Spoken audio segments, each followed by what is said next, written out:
고백합시다. 하나님 마음에 합한 자, 하나님의 마음에 합한 자, 하나님 마음에 합한 자. 사도행전 13장에 사도 바울이 1차 전도여행을 떠나면서 전했던 그 복음의 메시지 가운데 그렇게 이야기를 한 내용이 나옵니다. 자, 그 후에 그들이 왕을 구하거늘 하나님이 베냐민 지파 사람 기스의 아들 사울을 40년간 주셨다가 패하시고 다윗을 왕으로 세우시고 증언하여 이르시되 내가 이새의 아들 다윗을 만나니 내 마음에 맞는 사람이라 내 뜻을 다 이루리라 하시더니, 개역성경에는 내 마음에 합한 자라 이렇게 되어 있죠. 이 말씀은 우리가 잘 아는 사무엘상 13장에 사울이 왕으로 이렇게 세움을 받았지만 하나님의 말씀을 불순종함으로 사무엘 선지자에 의해서 왕이여 망령 때에 행하였나이다 라고 책망을 받으면서 이어서 했던 사무엘상 13장 14절의 말씀을 인용한 것이죠. 지금 왕의 나라가 길지 못할 것이라 여호와께서 왕에게 명령하신 말을 왕이 지키지 아니하였으므로 여호와께서 그의 마음에 맞는 사람을 구하여 여호와께서 그를 그의 백성의 지도자로 삼으셨나이다 이렇게 이야기를 하죠. 그 사람이 결국 다윗이 된 거죠. 오늘 원래 사무엘상은 한 권으로 되어 있는데 이렇게 분리가 되어 있는데요. 자, 1절은 이렇게 시작하죠. 사울이 죽은 후에 다윗이 아말렉 사람을 쳐 죽이고 돌아와 다윗이 시글락에서 이틀을 머물렀다. 자, 사울도 전쟁의 위험 가운데 결국은 죽임을 당했고 다윗도 아말렉으로 말미암아서 자기 함께하고 있었던 사람들에게 돌로 침을 당할 뻔했던 그런 죽음의 위험 속에 있었지만 결국 사울은 마침내 죽고 말았고 다윗은 그 가운데서도 살아나는 그런 모습을 우리는 경험했습니다. 그런 가운데 사울이 죽은 후에라는 말은 이제 사울의 시대는 끝나고 다윗의 시대가 열려지는 것을 이렇게 서술하는 그런 내용으로 우리가 이해할 수가 있는데요.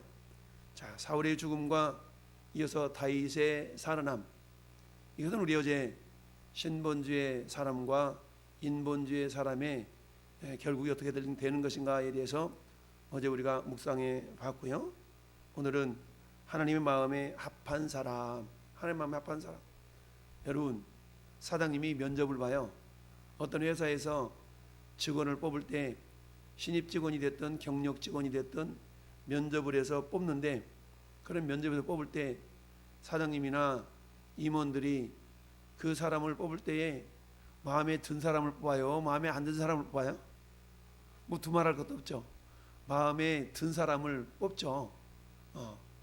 이처럼 세상 만사 나와 누가 함께하고 함께했으면 좋을까라는 그런 생각을 가질 때에 그 누구도 마음에 안 든 사람 데리고 다니면서 일을 하려고 하지 않을 겁니다.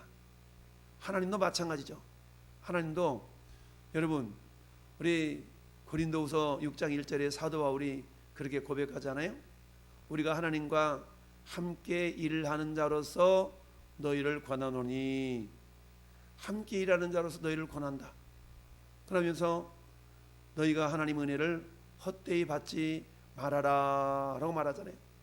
하나님 우리에게 은혜를 베푸시는 분, 시은자라고 하잖아요. 은혜를 베푸시는 분. 그와 반면 우리는 보은자, 그 은혜를 받고 그 은혜에 합당한 삶을 살아가야 할 그런 존재들이죠. 그럼에도 불구하고 우리 인간은 내면 속에 탐욕과 이기심과 그 죄성 때문에 자기의 욕심을 채우고자 하는 그런 삶을 살게 됩니다. 사울이 죽은 후에 사울의 죽음은 한마디로 말하면 이기심, 자신의 탐욕 때문에 결국 죽음을 당했다라고 말해도 틀리지가 않습니다. 왜냐하면 사울은 하나님의 은혜로 왕이 되었고 그 왕위가 하나님의 절대적인 주권에 의해서 붙들림 받고 있다라는 사실을 망각했던 거죠.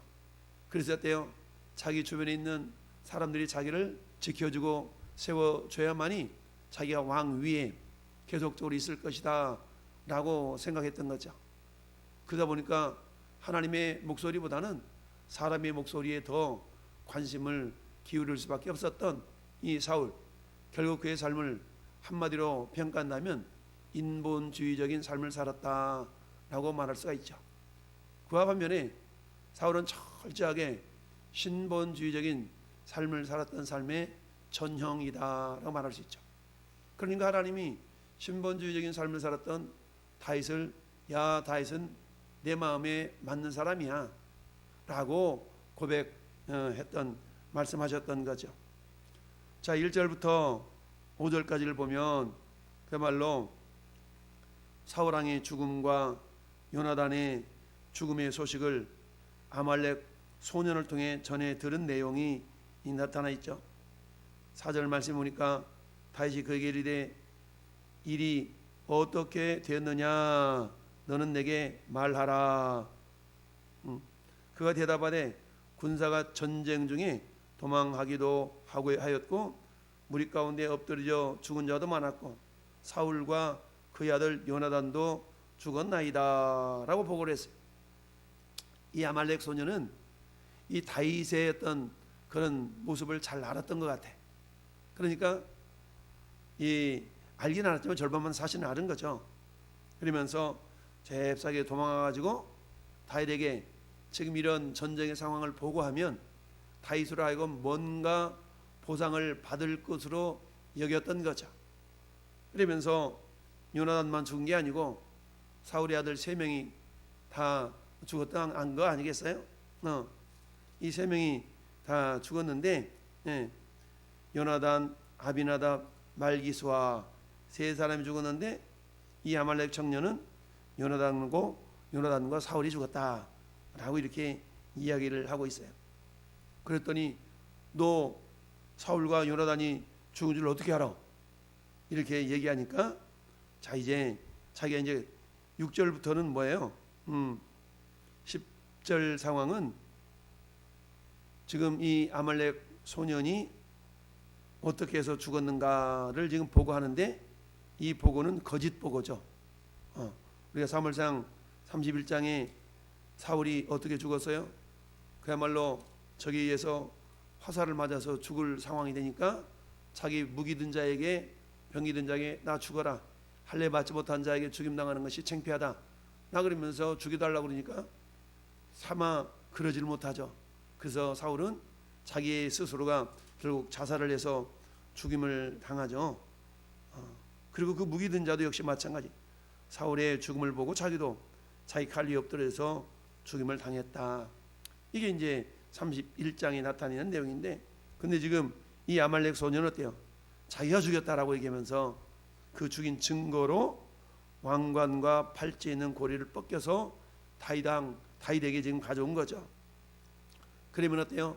자기가 뭔가 상을 받을 줄로 생각했던 거죠. 그러나 다윗은 어때요? 자기 옷을 잡아 찢으며 함께 있는 모든 자들도 그리하고 사울과 그의 아들 요나단과 여호와의 백성과 이스라엘 족속의 칼의 죽음으로 말미암아 저녁 때까지 슬퍼하며 울며 금식했다. 슬픔을 이렇게 나타내 보인 거죠. 그러면서 이제 다시 그 소년에게 너 누구 사람이야? 너 어디 사람이야? 라고 묻죠. 그러면서 아말렉 사람입니다. 아말렉 외국인 아들입니다. 라고 고하니까 다시 말하기를 뭐라고 그래? 네가 어찌하여 손을 들어 여호와의 기름 부음 받은 자 죽이기를 두려워하지 아니하였느냐. 이미 청년의 생각은 내가 이렇게 보고하고 왕관도 가져오고 팔찌도 가져오면 뭔가 보상을 하겠지 라는 그런 생각을 가졌던 거죠. 그리고 다윗이 이제 이어서 왕이 될 테인데 나를 한 자리 줄 것 같아, 이런 자기 나름대로의 생각을 가지고 왔던 거죠. 그런데 다윗은 오히려 그 청년을 책망하면서 죽이라 라고 해서 결국 죽임을 당하고 말았습니다. 결국 뭡니까? 탐심의 궁극적인 결과는 결국 멸망이다라는 것을 우리가 볼 수가 있죠. 그것이 우리 1차적으로는 사울에게 있었죠. 여러분, 사울은 왕으로 선택될 그 당시에는 사무엘상 10장이 보니까 굉장히 겸손했던 사람이었어요. 자, 그런데 이 마음이 겸손을 계속적으로 지켜나간다는 게 참 이게 쉬운 일이 아닙니다. 여러분, 우리도 역시 마찬가지죠. 초심이라는 말을 자주 하죠. 초심. 처음에 가졌던 마음. 저도 역시 목회자로서 처음 막 신학하면서 정말 하나님 부르심을 받고 주님 말씀하시면 내가 나가리라, 주님 뜻이 아니면 멈춰서리라, 주님 말씀 어디든지 가오리다, 이런 막 찬송 부리면서 신학교 들어가고 졸업하고 목사 안수 받고 이랬던 그런 처음의 마음과 지금의 마음은 어떠한가 이렇게 가끔 생각해 볼 때가 있어요. 근데 처음 먹었던 그런 어떤 마음과 동일하지 않는 것을 뭐 하나님도 아시고 저도 알고, 그럴 때마다 어때요? 초심으로 돌아가려고 그런 생각을 늘 품고 있는데요. 어찌하든 우리가 초심을 잃어버리지 않는다는 건 굉장히 중요합니다. 에베소 교회를 향해서 계시록 말씀에 주님이 책망하잖아요. 칭찬하면서도 왜 책망하여? 너희 처음 사랑을 버렸다. 처음 가졌던 주님을 향한 사모함과 사랑이 변질됐다는 얘기 아니겠어요? 그러면서 내가 어디서 떨어졌는가를 생각하고 회개하라 라고 주님이 말씀하고 있죠. 결국 뭡니까? 그 마음의 중심에 하나님을 향한 사랑이 이렇게 더욱더 깊어져 가는데, 우리의 신앙생활이 뭡니까? 하나님을 향한 사랑, 하나님이 우리를 향한 그 사랑에 우리가 어떻게 반응을 보이느냐, 이게 결국 우리 신앙생활 아니겠어요? 6월이 시작됐어요. 하나님이 우리를 사랑하시는 그 사랑, 오직 주의 사랑에 매여, 이런 노래도 있는 것처럼 하나님 우리를 죽기까지, 당신의 아들을 죽이시기까지 사랑하셨건만 우리는 그 하나님의 사랑에 억만문의 일도 다 감당하지 못하죠. 자, 어찌하든 이런 상황 가운데서 하나님의 마음에 합한 사람이라는 내용을 우리가 어떻게 알 수 있습니까? 14절 말씀 보면 다윗이 그에게 이르되 네가 어찌하여 손을 들어 여호와의 기름 부음 받은 자 죽이기를 두려워하지 아니하였느냐. 여러분, 다윗은 사울이 자기를 죽이려고 쫓아올 때마다 이리 피해 저리 피해 그렇게 도망을 간 이유가 뭐예요? 다른 게 아니죠.